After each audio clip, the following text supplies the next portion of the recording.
And we're going to go live to my Facebook in addition to going tomorrow to millions of people on Voice America. All right, excellent. All right, give me just one more second to set that up here. All right, yeah, well, we're good to go. Just let me know when you're ready, and I will count you in. We're good to go. All right. Okay, all right, here we go. 54 minutes. All right, have a good show. Starting in 4, 3, 2. Oh, I'm so sorry. I'm waiting for my intro. I'm sorry. Can I? Yeah, I'll catch you. Now I remember what we're doing. All right, excellent. Yeah, no production on the pre-record, but I'll catch you in again. All right, here we go. Starting in 4, 3, 2. Hey, everybody, it is Forbes Riley, and welcome to the Forbes Factor. We do this every week. I love being here with you guys. And I'll tell you what, for us, if you're listening live, it's going to be the holiday season. And for me, that is a lot about reflection, year end, wrapping everything up and setting new goals, which is ironic, because the fact that it's a new year, we made this up, the years. And so the pressure that we put on ourselves to finish our taxes and to have these holidays, it's all made up. But of course, we deal with it. As a mom, my twins just turned 21 years old. I did a good job. The little kids are flying out of the nest somewhere. My son is in college. My daughter runs a company. Tomorrow I head off to New York to see my son and hang out in New York City, where I'm from. It is a weird feeling. I was watching Valerie Bertinelli the other day on an Instagram. Now, just that sentence alone, can you imagine when she first came out and we were both kids on an Instagram? I was watching Valerie, and she was talking about being 63 years old. And she said something that echoed in my heart and my head. It's like, I spent a lot more years younger than I am now, a lot more years being younger than I am old. And I thought, that's interesting. And everything was in my head, because in my head, I feel like I'm 22 years old. But every time when I get out of bed, you're like, oh, okay, that's not a 22-year-old's knee or her back, or what's going on here? Or when older people sit around and talk about going to the doctors. And it's just fascinating, because most of my life I didn't have children. I was 42 when I had them. For about 10, 12 years there, man, Christmas was the holiday. I shopped and cooked and played and dressed up. And then they got to a certain age where they made fun of me for doing that. That's what teenagers will do to you. And then they were like, things like, I don't really believe in that, Red. I'm like, oh, you don't believe, you don't receive. And now they're both going to be in Belize scuba diving during the holidays. And me and my husband are like, we don't have to do anything. We can sit in bed and watch Netflix if we wanted to all day long. So it's just kind of funny how you evolve. Well, my special guest today is a gentleman who I've known for a while. He is the master CEO. He's a dear soul. I admire this man so much. You've got a lot to learn from him. Please welcome to the stage, Mr. Dean Akers. Hello, my friend. How are you? Thank you, Forbes. I appreciate the introduction. It is funny about the empty nest and all that. All 5 of my sons, my oldest is 40 and my youngest is 28. And by the way, he lives in New York City. And I listened to your intro. I was laughing to myself, because my sons that have kids now, they'll call me up and they'll go, and they just have 2 each. And they'll call me up and they'll go, Dad, you won't believe blah, blah, blah, blah, blah. And I go, shut up. We have 5. It's fascinating, the stages that you go through in life, right? Oh, totally. Is there a stage that you miss more than others? No, because about 30 years ago, I came up with a strategy to make my life awesome. And it's very simple. I make each day special. I don't worry about the past. As a matter of fact, I don't have the graphic. It's over on my desk, but I give people rear view mirrors and tell them to knock them off and forget your past. And I make today awesome. And here's my theory. If I make today awesome, and I help somebody every day for no pay, that's one of my missions too. If I make today awesome, when I fall asleep tonight, if I don't die in my sleep, tomorrow I'll wake up and guess what I had yesterday, Forbes? What? An awesome day. An awesome day. For 30 years now, I've had awesome days, one day at a time. And I can tell you I've had an awesome life. But I don't worry about the future too much. I mean, if I'm going on an airline, I buy a ticket or something. And I damn sure don't worry about my past at all. That makes you probably the healthiest, happiest man. You know, the fun thing I love about you is that we've known each other for a while, but every once in a while I get these amazing cards from you. I'm like, when handwritten notes, snail mail. Do you know that continues to delight me in a way that I can't even express to you?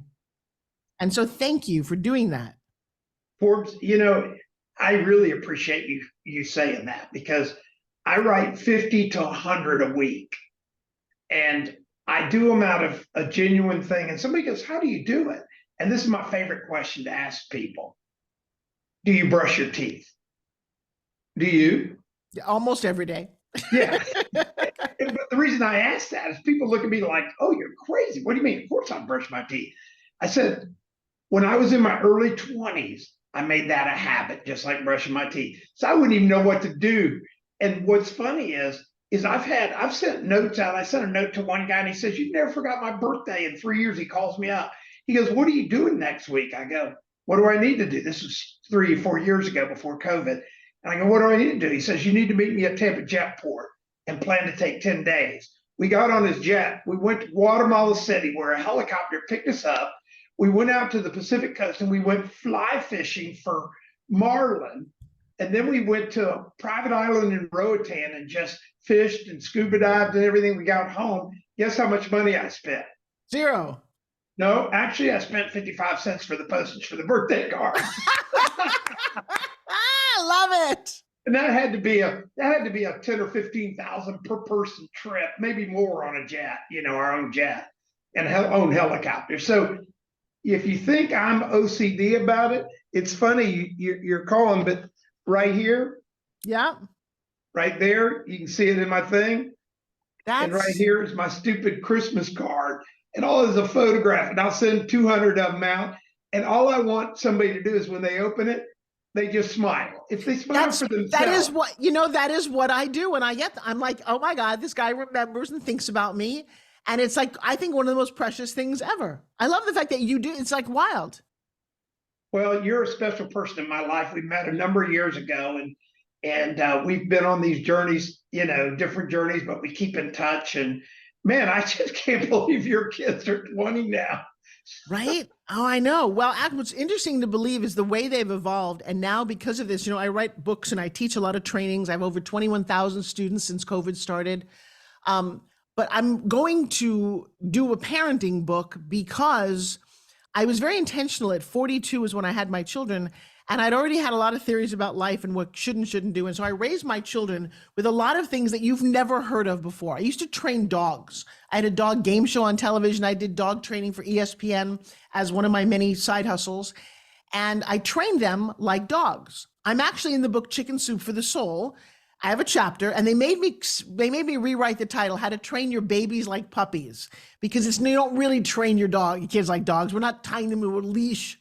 But the reward system, the repetition, the understanding of just psychology. I said this to somebody yesterday. I said, I never disciplined my kids. Oh, I'm sorry. Cancel. I never punished my kids. And the reason I didn't punish them is I said, because I don't want to be the bad guy. I made them punish themselves. I'm like, look, you did something bad. I don't want to spank you. I don't want to take your phone. I'm the good guy here. You screwed up. So now I'm going to ask you, what's the punishment for screwing up? And from the time they were little, it's like, okay, Mom, I guess I get to give you my cell phone for the weekend. I'm like, happily, I'll take that. Or I guess I don't get to do this or have to eat my peas. My son yesterday called. He said, Mom, I got to tell you something you did really right. I'm like, okay. He said, yeah. He said, remember when you never punished us? Like, it was weird, because all the other kids had parents punish them. But I'm watching my friends in college and they're like running rampant. I know what to do and what not to do and what the consequences are. And I thought, cha-ching, that worked so well. Well, and the other thing Forbes said, I laughed about, I was having a lunch about a couple months ago with a bunch of CEOs, and I'm not going to tell you who they are because they're CEOs of some billion-dollar companies, and we're having lunch, and they're in my age, late 60s, early 70s. And I love the new generation, by the way. I think they're going to be crazy cool and good. And I help work with a lot of young people, but you're going to laugh. They're sitting around this table. There's about 10 of us. And they're going, oh, these young guys, these young people are woke and blah, blah, blah, blah, blah, blah, blah. And I looked at them, I go, y'all need to shut the F up. And they looked at me and they go, what are you talking about? I said, you forgot, I grew up with all you guys. When we were 20, and I'm not proud of this, okay? So, and now it's the statute of limitations or something I'm sure is passed. But when we grew up, when we were 20, if they had had fentanyl when we were 20, everybody at that table would have been dead. Because we're all holier than thou now. We had hair. I had hair down to here. This is Vietnam era. Right. I mean, and these guys are all the same as me, but they're all pontificating. And it was like a wake-up call for them. They go, yeah. I said, invest in the youth. Like you said, Forbes, get them to be accountable because they want to be accountable. Right. Can I tell you one funny story about my kids? My 5 kids tell me, my wife, she goes, when they were young, they go, they're not picking up the toys and stuff. And they were all angsting about that. And I said, babe, you're trying to force them to do it. Let me handle it. So I went in and I go, guys, is picking the toys up a pain? And they go, yeah. I said, why don't I do it for you? And they're all sitting on the couch. They go, okay, Dad. So I start picking up the toys and putting them in this big laundry bag I had. And they go, what are you doing? I said, well, this is my way of doing it. It's my Sunday bag. And they go, what's a Sunday bag, Dad? Well, I'm picking up so we have a clean house. And then I'm going to put it in the attic. And then next Sunday, I'll pull it down and just dump them out. And any ones you don't want to set back up on the shelves and do right, I'll pick them back up. No stress on you guys. They went crazy because I took all their toys and put them away for a week. Do you think I ever had to help my kids pick up again? So that's a great way to do it. And you know, for me, I did something similar. I created the I want game. You tell me what you want, right? So, and every day, I wish kids would do this with their parents. Every day your kid asks for something, what do you want? I want a cookie. And I had 2 of them. They were twins, so it was kind of cute for me. And I would say, I would do this 10 routine, literally 10 steps. You want a cookie? Uh-huh. Great. If you want a cookie, wiggle, wiggle, wiggle. And they would wiggle. And I thought that was adorable. If you want, and then as a kid, you have to learn things. If you want a cookie, touch your nose. If you want a cookie, wiggle your ears. If you want a cookie, rub elbows. But I would always end it, the last 3 commands, and this is how you train dogs. I said, if you want a cookie, give each other a hug and say, I love you. If you want a cookie, turn to me and say, Mommy, I love you. And then you got whatever it is you wanted. So this is a bit of a process. So you knew that if you wanted something, you had to go through the gauntlet to get it. That's awesome. Right. And it worked. And well, here's the funny thing about that. Years later, a couple of years ago, my daughter calls me on the phone and we're talking and I hung up. She calls me back and she is mad. She's like, I'm like, what's going on? She's like, Mom, you didn't say I love you when you went to hang up the phone. That's a trained animal. That's training. I'm sorry. But she and her brother, her twin brother, are close. My mom was an only child and she wanted me and my sister to be her friends. So we never became friendly. That didn't work for me. So I stepped out and made my kids become friends. I'd be curious to see how close your kids are. But my kids have been traveling ever since they could. Last year, they went to Greece and Portugal together. A couple of days from now, they're heading off. They're like 19, 20-year-old boy-girl twins. They're heading off to go scuba diving in Belize and then hang out in Guatemala. Hello. So do your kids all get along? Oh, my 5 sons, I have 5 boys, and they're the best. They're all 5 best friends. And we actually had our first 3, and I would never, I was done. My wife, I told her to get fixed, tubes tied. How'd that work out for you? Well, here's what she said to me. She looked at me, we were in the hospital, the 3rd was just born. I said, babe, why don't you just get your tubes tied? And she goes, Dean, you need to get a vasectomy. You haven't done anything but for about 30 seconds 3 times. Oh, she is so right. Oh, yeah. And then wait, 30 seconds can't be right. Well, I know I was bragging. But at any rate, then she goes, and we had a ranch back in the day. We had a 20,000 acre ranch with 20-something hundred head of cattle. And when a bull was born, we'd cut it, to make it a cattle. And I would tell her, babe, I can't get a vasectomy. I'll turn into a steer, just walk around and not care. And I was pretty aggressive back then, with business. And so about 8 years went on, and I learned another fact. The diaphragm does not work in a bathroom drawer. That I can attest to. Bam, bam. I had 2 more kids, 8-year gap. And after the fifth one, you could have cut my head off. I went straight to the vascular surgeon or whatever he was. And I said, I don't even care what it takes. I can't go down. And now my second, or they're all five brothers, and they all look alike and they're all very close. But how blessed was I to have those two? Because they're like my second family best friend, even though the five of them are best friends. Yeah, it's a funny thing as you get older and you cannot go back and change any of this. My mother had two girls, and she would always say, as we got older, I wish I had four. I wish I had two more. And at some point, it's like, Mom, do you like the ones you have? Can you not say that? Right. But now that I'm a certain age, I know what she meant, because I wish that I had three more, because one, it's the personalities are really fun. And I didn't think about it. I had two because I'd had to, and then my daughter said to me one day, she's like, Mom, because she works with me, she's like, did you have kids just to have us work for you? And I'm like, don't I wish it worked like that. I would have had an army. It's funny about your kids too. And this will happen. And my father-in-law told me this, and it became true for me, is your kids, no matter what they say, will probably get married to somebody and probably have a child. Your daughter will, and your son will, probably. And then you get to have the most fun, which is grandkids.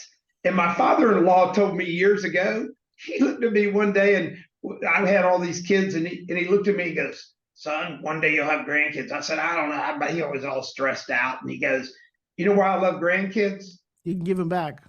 Not only can you give them back, but you can spoil them and stuff. And, they're not your kids. And it's just, the point was you can spoil them. You're right. And he's right. Grandkids are epic. And I've got four of them now, and they think that I hung the moon. I'll take them and do stupid stuff, Oh, it's interesting because I'm a bit older mom. I'm excited and not so excited to have grandkids just yet, because my kids are both so young. And I'm excited for them to live their lives. All right. One of the reasons I had Dean on the show, you guys, I have a lot of entrepreneurs who listen to this. You're a very successful businessman. What's something you credit your success to? Being a 2-year-old child. Okay. Elaborate. So, and I teach all my teams this is how I've hyper-grown companies in the sales side, is when you know who a potential customer is, and picture a 2-year-old child. If they want a cookie, do they come up to you and go, Mom, I want a cookie? And you go, no. And do they go sit down and never ask you again? Oh, no. They bug you to win. Till you give them the cookie. Exactly. So I teach all my teams, it's not if, but when. And we go target accounts. And my favorite thing with CEOs, they'll tell me how competitive their business is. I can prove, and never lost the bet yet with any CEO, that price, competition, and the economy do not impact your business. And they all sit there and go, oh, you don't know. And I prove it with just math, their math. And when I do it, I have 3 circles. And this is what I developed when I was a 20-something-year-old man put in a territory that had failed. And I was the 4th guy to go into this territory, and 3 previous people had failed. And this is in the 70s, and I was selling construction equipment. And we were competing against Caterpillar, John Deere, and International. And we were not even a top 3 brand. Our office was 100 miles away from the territory, and the 3 brands had offices in the territory. And let's just throw one more bad thing in there. This was 1975. My average customer was a 50-year-old. Guess what he was doing when he was 20 years old? In the war? In World War II. Yeah. Okay. And we were the first importers of Japanese bulldozers. I'm going to give you a lot of credit for even accepting this territory. I'm like, this is one of those impossible problems. Well, I didn't accept it. I just got put up there. I was a trainee out of the University of Florida. And my boss, when Britt quit, he calls me out, he goes, Britt quit, now you got to go there. And I got a death march. So that's when I developed this strategy to lose sales. All I wanted to do was lose sales.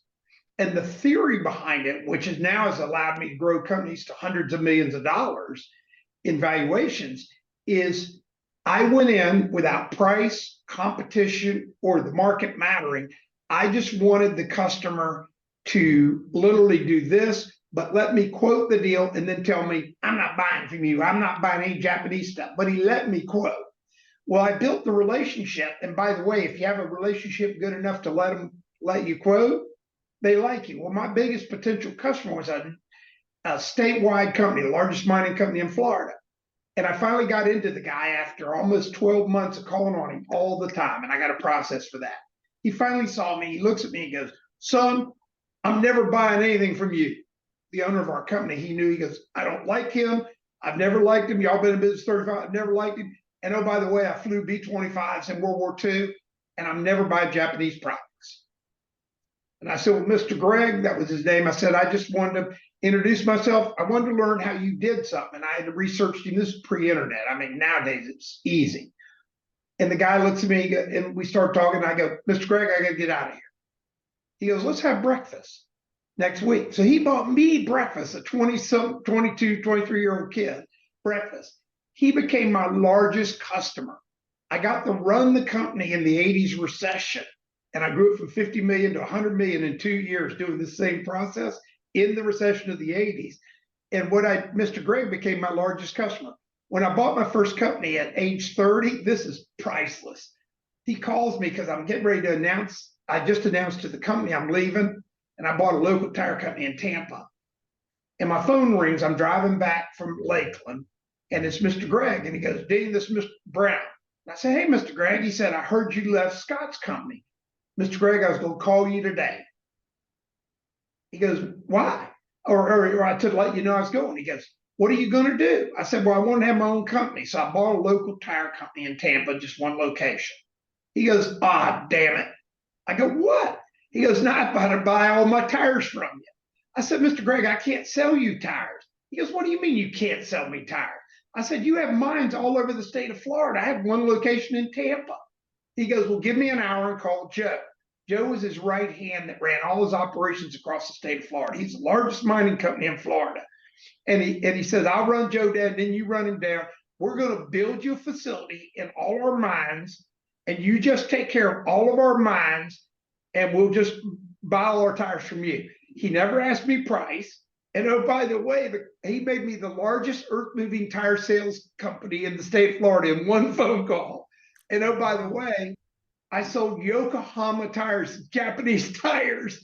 And at any rate, the guy, and that's the way it happened. And I did that with every customer I ever got, was that same love that they would have. And price, competition, and the market never mattered. That's an amazing story. So my question now is to how to translate that to the entrepreneur. What do you tell them to do? I mean, I hear it, I kind of get it. And now I'm thinking about how do you implement that? It's really simple. You take three circles. You draw 3 circles on a piece of paper. Mm-hmm. The first circle, you put your existing sales, whatever they are. Mm-hmm. Could be 10 million, could be 1 million, could be 100 million. Then you put down how many sales you lost in the first circle right under it. So let's just use a number. I'll use a company I just turned around in the last recession. They had gone from 50 million, the biggest year they ever had, to 37 million. So the CEO was a buddy of mine, and he called me and he was bitching about the economy and everything. I said, you're the problem. You guys are, and so we did the 3 circles. So 37 million, I called their statewide team together because I became the CEO. I called the statewide team together and I said, you guys lose a lot of sales? And now they're all cocky. Oh, I'll close 80% and everything. I said, let's assume you lost half again. The 37 is a total of 74 million. Then I was able to get the total gross sales by all of our competitors and everybody through insurance companies, what the total gross market was. And in the recession, it was 350 million. Now, we were a big player. So 350 million minus 74 million is 286 million in circle 2. So circle 3 is 350, circle 2 is the 674, and then circle 2 is nothing more than the math between circle 3 and 1. So I bring the everybody together, and I show them the math, and they're all looking at me like, what? I said, we lost $286 million, guys, in a recession for one reason. Guess what the reason was, Forbes? Don't know. You weren't getting enough no's. No, we didn't even know about it. They bought from our competitors. They didn't even buy because of our price, because of our quality, because of our service. We weren't even on the deal.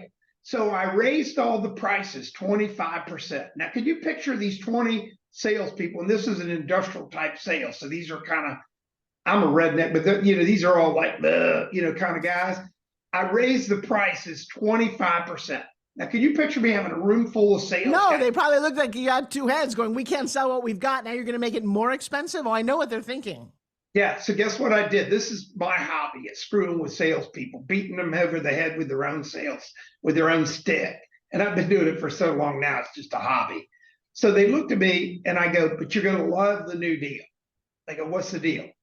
I'm going to pay you 100% of your commission for every sale you lose. So if you lose a sale now at a higher price, I'm going to pay you commission as though you got the sale. So now you make more money than ever. Wow. Okay. Guess what I know? Double. They're not good enough to lose them. When I got them on the sale, in order to get paid, they had to bring a card from the CEO or the purchasing director, and all it had to say on the back was, I bought somewhere else, and sign it. Well, if they had a good enough relationship to get a business card from the person and get it signed, they always got the sale. That year, we went from 37 million to 62 million, 12 million more than the 35-year historical biggest year. The next year, 83 million, and the next year over 100 million, and I exited again. Wow. I don't even know I've never heard those philosophies ever. No, nobody has. But when I go into companies with Ideal Image, look at what I did with Ideal Image. I doubled our rate.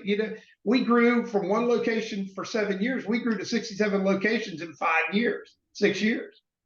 And we had a huge exit. And I taught my team about engagement and about losing sales. And price never matters. I know. I got a whole bunch of people watching you on Facebook right now. We're all kind of going, wow. I mean, I've got Laura is a pretty big, Laura Lee is very big in the money business. Of going, really? I've never even imagined this kind of a conversation. Oh, Forbes. When I meet with companies, especially B2B, that's B2C different, but it's still about the same. When I meet B2B, and I say, do your 3 circles and we do the stuff, all I do is get their sales teams to go lose sales. It freaks salespeople out. I can imagine. I mean, I absolutely can imagine this. I've never heard this concept before, and I'm loving it. Oh, I've had real estate agents. I've helped real estate agents make over $1 million a year when they used to make 80, because all I teach them is this is interesting math for real estate. You hear real estate people talk about how tough it is, right? How often does the average person sell and move? Once every 5 years. Exactly. So when you sell somebody a house when they're 30, by the time they're 60, how many houses will they have had? Or how many transactions? 6. Do the math on that. 6. There you go. 6. You'll have half the transaction on the first one and half the transaction on the last one. But every other transaction with that person, if they're your customer and truly relationships with them, you're going to get both sides of the transaction. You do the value of that customer, the lifetime value, the real estate people go, oh my God. I said, so how are you keeping connected with the real estate people? There you go. They'll go back to, you go back to your cards. Yeah, I send these out. That's how I took a trip to Guatemala.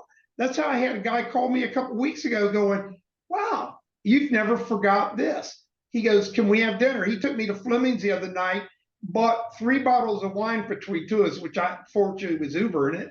But these bottles of wine were not can you bring the house brand? No, these were the top shelf. Yeah. Oh yeah, the dinner had to be over $1,000 for the 2 of us, and it all came off a note. Wow, that 55-cent stamp is really paying off for you. Oh, by the way, God. How do you feel about the fact that your postage has gone up from like a nickel to 55 in your lifetime? I don't care. I got to tell you a funny story. You'll love this. And my sons quote this back to me all the time, and a lot of my ninjas do, is we talk about price and everything. And when I was a young salesman at that company, this guy, Joe, was our top salesman. He drove a big Fleetwood Cadillac. And gas hit $1 a gallon. This is like 1974 or 5. And everybody, we're at a sales meeting, all us young guys, and we're all freaking out. Gas $1 a gallon now. and it had been like 40 cents, and everybody's freaking out. So we looked at Joe and we said, Joe, yeah, that big Fleetwood Cadillac. Joe, what are you going to do now that gas is $1 a gallon? And he was an old 50-something-year-old guy, had his glasses on, looked at us young guys, and he goes, I'm going to tell her to fill it up. What do you think I'm going to do? Is get rid of my Cadillac? and he was right. Figure out how to go make more money. If you're in sales and you're worried about the economy, you're the problem. Buy a mirror, because you're the problem. And all my sales ninjas, I got guys. I just had one in my office a few minutes ago. I got young guys under 30 that make over $1 million a year, and all they do is follow the process. You mentioned that you had some sort of phone call process. Was it a phone call or writing letters, or what was the part of the process, the follow-up? Something that you do? Oh, I do touches and ticks. So when I have a potential customer, I take what the hypothetical value is, and then we do touches. We either do, like one of my guys, he had a customer in New York City, and I said, well, go meet the CEO. He goes, I don't have an appointment. I said, get on a jet, fly up there, because we knew the customer's worth hundreds of thousands to him. And I said, I want you to go cold call him without an appointment. And so he goes up there. The guys won't see him. He writes him a handwritten note on the back of his car, gives it to the guard at the big building in New York, does his follow-ups, his notes and everything, because he knows what the customer's worth to him ultimately. Finally, the customer calls him and says, I don't know who you are. This is the CEO of a big national company. He goes, but I want to meet you.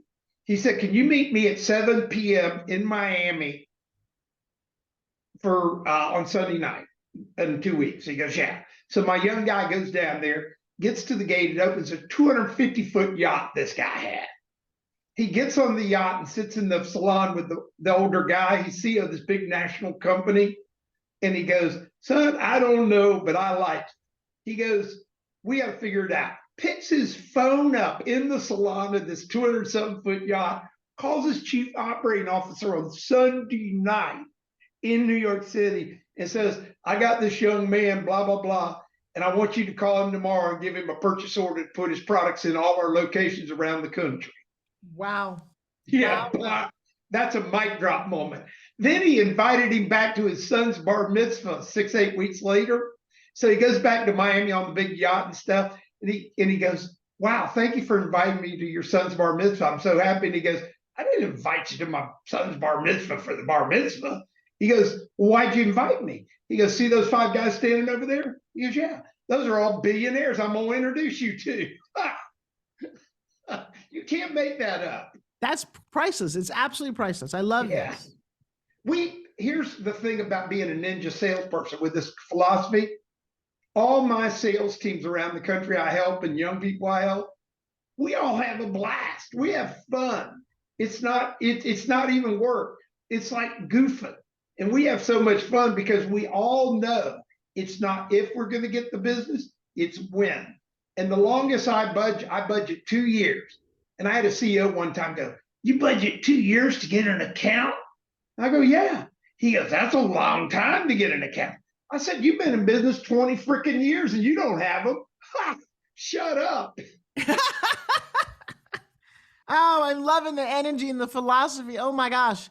All right, let's switch gears for a second because the business I'll leave you alone. No, I'm loving it. I almost want, I'm tempted to say, come to my mastermind and teach this because I've always known your energy and we've certainly consulted with you about being a CEO. My daughter now is CEO of our company, by the way. Awesome. And she's grown it from 0 to 4 million in 3 years.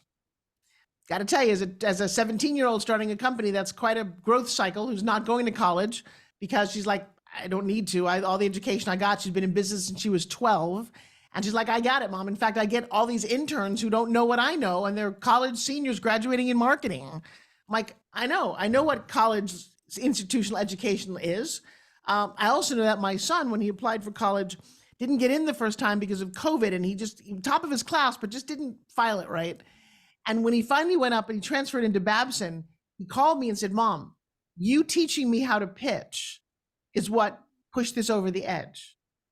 And so just the way you teach your sales is very different than my pitching, but I can see how the two could meld beautifully. Do you have a course in what you do at all? Huh? Do you have a course on the Dean Akers? I had one, and I still should stand up a automated course. I did podcasts for years. I've had millions of downloads and stuff. I'm not doing my podcast right now. My podcasts are rants.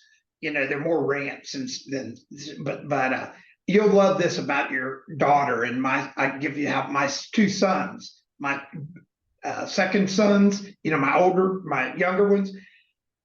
All of them were paid for college. So they're going to college, and I go down and they said, Dad, we have to have dinner. So I go to college, meet them. One's a freshman, one's a sophomore. And they go, Dad, we're dropping out of college. I go, what? You have to have a college? And they go, look at our three brothers. You taught us to follow our passion. And that is a message that I do with my special ops people, is I teach people how to really monetize their passions. At any rate, he said, you taught my brothers how to follow their passion, and they're all mega successful doing what they love. And when you follow your passion, you never work another day in your life. I said, but you still need to college. And then they laid the most profound freaking thing on me. It was like they punched me. I go, you still have to have it. And they go, Dad, we can learn anything we want on YouTube. And they're right. So my daughter said, she's like, give me 5 minutes and a cell phone and I'll give you an answer to any question you'll ever have. Totally. So did they both drop out? Oh, yeah, they dropped out of college, and they both are mega successful right now. My son in New York, he writes his handwritten notes and all that. He's a big-time model and everything. He's the Ralph Lauren. He's done all this cool stuff. And the funniest thing, writing his handwritten notes, COVID was his best year, because when COVID hit, all the product specialists didn't want to do castings, and he didn't do typical castings. Because when he would do a casting call, there'd be all these young guys there back when he first started. When he'd walk out, I got him his note cards and everything. He'd write a note to the casting director saying, thank you for letting me be a part of it. Dean, his name's Rudy. He would send them out. Guess how many of those guys applying for that model position ever sent a handwritten note? None. I know that. Exactly. He kept sending them to the CEO, Wilhelmina, which was the agency he was in. Yep. The CEO called him one day, goes, I need to buy you breakfast. So he has a personal one-on-one relationship with the CEO of the largest agency on the planet. I know. I'm going to say, it's funny because I really do smile every time I open one of your notes.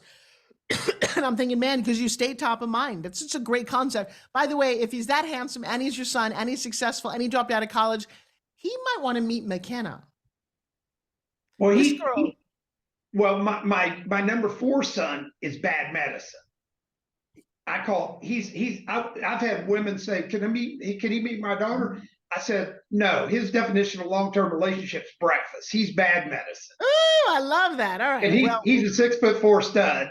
My number 5 son has been with his same significant other. She's a social influencer making a lot of money. She's been on Instagram. She headlined at Coachella. I mean, she taught me about social media and influencing and how much money you can make it. I just thought you just got likes and stuff.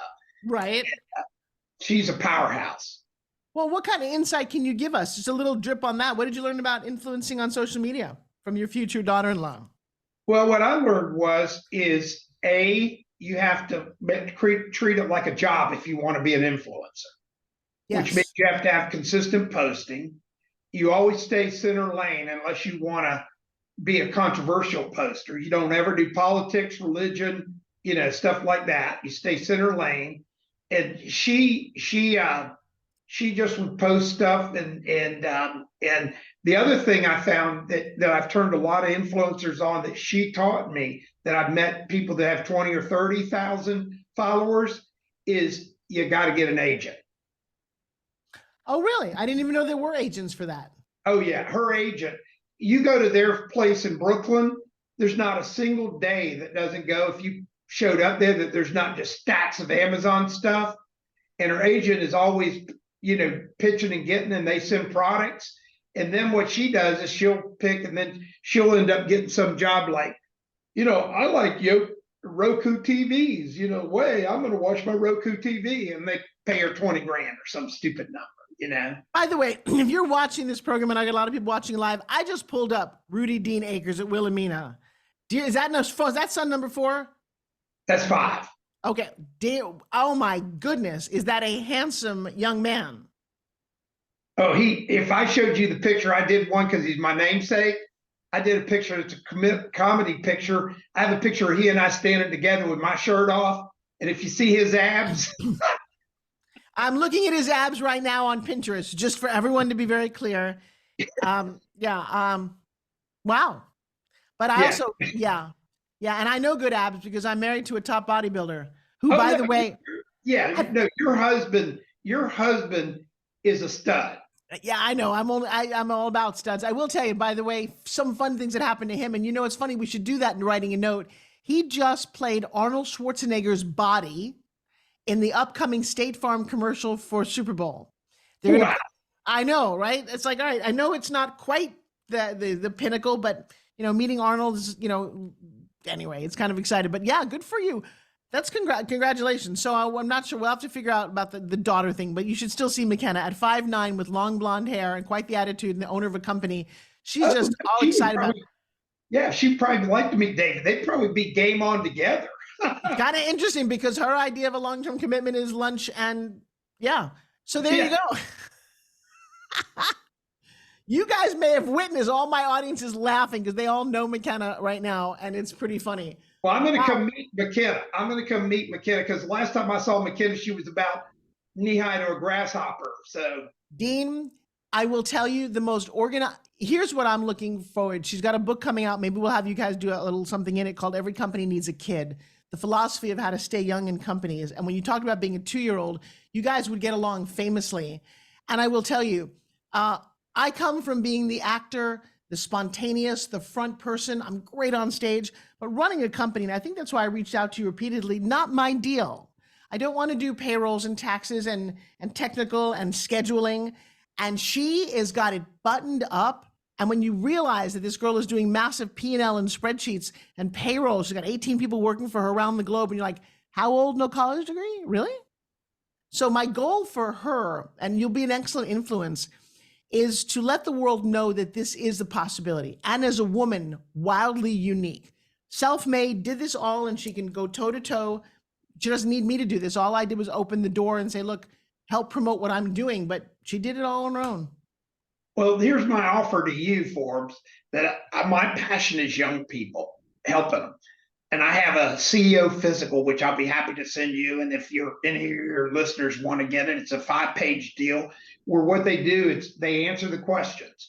If they don't know, I have them write DK, don't guess. And what it's designed to do, and the reason I use it, I developed it when I bought my first company and it was broke, and I thought I was a smart guy and I had to learn all aspects of business really fast. But what I've developed out of it is it shows you your blind spots. And what kills you is never what you don't know, it's what you don't know you don't know. And yes. So when I give CEOs this physical and they go through and answer the questions, like my favorite question that 99.999% of the people fail is, what's the definition of working capital? Okay. That's and they'll all go cash or whatever. And they don't know. It's the difference between current assets and current liabilities on a balance sheet. And then I ask them, what's a current liability? And they don't even know what that means. And when I teach them that, it makes them a stronger business person. It allows them to learn how to lever their companies, never get in trouble, do all the fun things to hyper grow a company. Well, I'm excited to have that conversation. I got to grab her in between heading off with her dad to New Orleans tomorrow and Belize, but I would love to connect the two of you. I think just your sensibility, the whole way you put all this together. What did your dad do for a living? My dad was a sales guy and stuff. Yeah, he was a leader. I learned a lot from him. He's one of the 5 smartest men I knew. He was not necessarily the 5 grounded men I knew. I mean, he had a drinking problem. He had every kind of problem in the world. But he was definitely a different individual. But he could read a book a day. I mean, he was infinitely smart. But what he taught me, the biggest thing he taught me, was always treat everyone as though they're your king. Whether it's the doorman at a hotel or a waiter or waitress or anybody, treat them with the highest level of compassion, dignity. And I can tell you, I did that one time at an airport, and we were going overseas, and I was yucking it up with the gate attendant, you know, the lady doing our checking in our bags and stuff. It was just really kind to her, and she goes, "Thank you for making my day." I go, "No problem. Thank you for making my day." I went to get on the airplane. I sat down in my seat with my wife, and the flight attendant walked up and she goes, "Are you Mr. Akers?" And I go, "Yes." "We need to take care of you." I go, "What?" And she goes, "We've got you booked first class all the way on the trip, and I'm going to move you up to first class now." I go, I didn't buy first class. What happened?" "You were kind today, and we're going to be kind to you." So I did round trip first class on frickin' Delta overseas. Oh, I just got chills, my friend. Oh my goodness. You can't Wow. make this up, Forbes. You can't make it up. No, it's precious, it's priceless. But you're going to appreciate McKenna because she'll tell you how she got first class from Greece doing the exact same thing, and her brother didn't.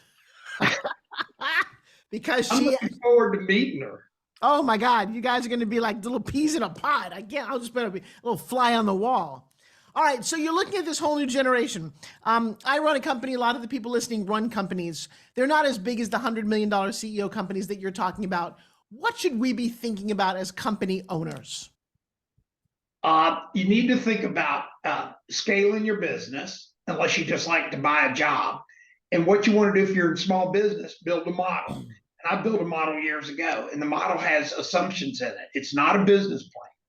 And it's funny because when you build the model, you start seeing the profitability by subtle tweaks, and it's never cost control. And so I'd be happy to give any of your viewers the model, and they can use it or whatever. Well, I'm going to say yes. I'm interested because I'm not quite sure I understand what that means. What scalability in terms of, because our company hit X better than the last 2 years, but we're literally doing our planning for next year, and I'm sitting here scratching my head going, how do we figure out what that next year is going to be or could be? Well, your first thing I would tell all your listeners is take a piece of paper out and draw 3 circles. Okay. And the first circle, you want to put your existing sales. So if you did 5 million or 3 million, write 3 million in circle 1. Mm-hmm. Then ask your daughter or whoever, how many sales did we quote where they said, "No, I hear you, but I'm not going to spend, or it's too expensive," whatever the reason is. You actually quoted them what the deal was, and they said no. Okay. And you put that under your sales. So let's just assume it's 4 million. So that's 8 million. Then you ask your daughter, you say, if we had 100% market share in what we do, what would our sales be? And nowadays with the internet, you can do research and find that down cold. So let's say in your space, it's probably $1 billion or something. Yeah, that's what I'm thinking. It's about people who want coaching and want to up-level their business careers. Yeah, about $1 billion. Yeah. Okay. So then you subtract your sales and your lost sales from circle 3. Okay, so now I feel like crap. Yeah.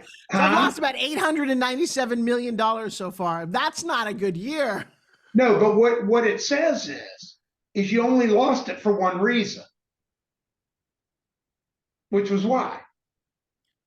That's a great question. We weren't out there. Oh no, it's because they don't even know who the hell you are.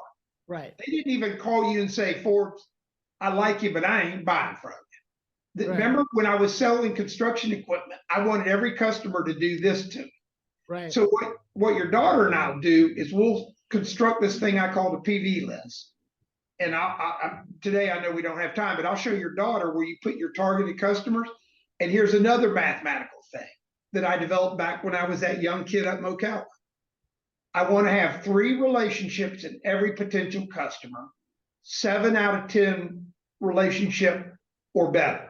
And I don't care if it's a guard. I mean, I had a guard one time take me to the CEO's office. He had been with the company 47 years. When I started getting to know the guard real well, he goes, "Dean, I'll get you in here. I've been here 47 years. I've raised this his grandfather hired me, and he took me in and walked me in and got me the whole deal." But at any rate, it wasn't he took me into the CEO and basically told this young CEO he's buying from me. That's funny. You've got great stories. 3 deep, 7 or better. When my ninjas come back and they say, "I've been calling on this account and I know 3 people now. I don't care who they are. They have to be decision makers. 7 or better, which means you know their wife's name, their birth dates, you know, all this data about them. I, in my career, have never not gotten a client. And this includes my companies. When I was a highway contractor, we were the fastest growing company in the state of Florida one year. And all I did was teach my team to lose sales. We went out, I raised all the prices. We were so high, it was stupid. But when we had relationships, the customers would go, when can you start? I think it's a unique thing. You know, many of my customers in the world of coaching, and I can see, you know, I guess my question now is, so where do you hunt to find what your ideal customer, how do you decide what that is? So the other part of this is you do a DNA. Let's say you're doing coaching. So you do a DNA. And nowadays you can do really cool DNAs. And the DNA of a customer, say you have 50 customers or 100 customers or 1,000 customers. First, you find the average age, the bell curve of the age. Then you find their sex. You know, are they male, female? Then you find what you're coaching them for. Are you coaching businesses that are 50 million? Are you coaching? So you build a profile of what your average customer looks like. Once you build that profile of what your average customer looks like, now you just start fishing in that pond. I'll give you now hang on a second. So we, in our particular case, we know our average customer. What if we want to be going in a different direction to have, because that's what we have been doing, that's what we had been attracting. When you want to shift to a different type of customer because you believe they also could use what you do, but they have a bigger company or a bigger profile, how do you start to shift to a place that you don't know? Well, again, if you do the 3 circles, okay, do the 3 circles. This is another thing I have to do with CS. Is if you're well, look at Ideal Image. When I first went in Ideal Image, they did a bunch of stuff, right? What I did there is I found one product that we had that fit a niche of a customer, and that was laser hair removal. So I got us out of everything, and we focus on being the best in laser hair removal. What most people do is they start getting distracted. And we used to have a ranch in Pasco County, and I use the example. In fact, I actually have a graphic that I give all my ninjas or my CEOs. They're like the cows. We would drive up to our ranch, and the stupid cow would have his head through the barbed wire trying to eat grass on the other side of the fence, and they were standing knee freaking deep in grass. They're always worried about what's on the other side of the fence. And so most entrepreneurs, if I can get them to be the best in what they love to do and do the 3 circles, they can have $100-200 million business, because like we just said, you're $1 billion industry or more, you're hundreds of billions probably in the consultative business. And if you get your niche and you build the model like I'm gonna build with your daughter, then you just go after them and you shoot them like it should be illegal. Oh, you know what? I'm so glad and so proud of you for writing handwritten notes. What a delicious family man. You're also in love. We got about a couple minutes to the end of this. What's the secret to a good relationship personally? Well, yeah, my first wife divorced me. And when she divorced me, she had everything. We lived on the water, had airplanes, skyboxes, everything. And then when she divorced, she got half of everything. So she still came out okay. Well, what I found was I wrote a book and I dedicated it to her. And it's a relationship guide for men. And men are physical and women are cerebral. And I can prove that every time. And so what happened was I wrote a book called 52 Wows, a relationship guide for men. And I tell every man I know, what you want to do is, and I do this now, you want to create a wow in your love's life. And you do this with other people, but in your wife's or your lover's life. And the definition of wow is something you do for them with no agenda, once a week. That's the 52. And it's something that when they're in the bathroom or in the shower, they personally reflect and go, wow. Well, the thing is, like I had one guy, he goes, oh, I don't get it. I took him straight to Walgreens, got an empty card, and we wrote on the card, thank you, babe, for being you. And he signed his name or whatever he called, thank you, honey, or whatever. We put it in the mail, put a stamp on it, and mailed it to his house. Oh my God. That guy got home. He called me 2 days later. He says, oh my God. There isn't any guy that can keep up with a woman that wants to make love to him when they're in love. Oh. Oh, so it's 52 wows. And the definition of wow, again, like when you coming home, don't go to Publix, and there's no deaths on Publix. I love Publix, but go on the side of the road and pick some flowers that are just growing wild. Go to Dollar Tree, buy a vase, put it in, come home, put it on her nightstand, and say, "Thanks for being you." Buckle your seatbelt. Oh, I love it. We got 30 seconds at the end of my show. Dean, how do we find out more about the couple things that you had offered? How do we stay in touch with you? Just email me at deanakers.com and just say, "Hey, Dean, I heard you on Forbes. Send me the CEO physical, send me whatever, and I will gladly put it in the mail or whatever." And then my books are on Amazon, so you can buy those. We're all going to go buy your books, Dean. We're going to have much more of a conversation. I got a whole plethora over here of thank yous of everybody listening to this live. You've been such a gentleman. McKenna's going to have her mind expanded and blown. Mwah. Happy holiday to you and your beautiful family. And I'm so grateful for you. I love you. I love you. I know it. You know what, guys? You've been listening to the Forbes Factor. We focus on health, wealth, and happiness. And as Dean said, what a show. Wow. All right, you guys, be well till next time. I got to run. Bye, everybody.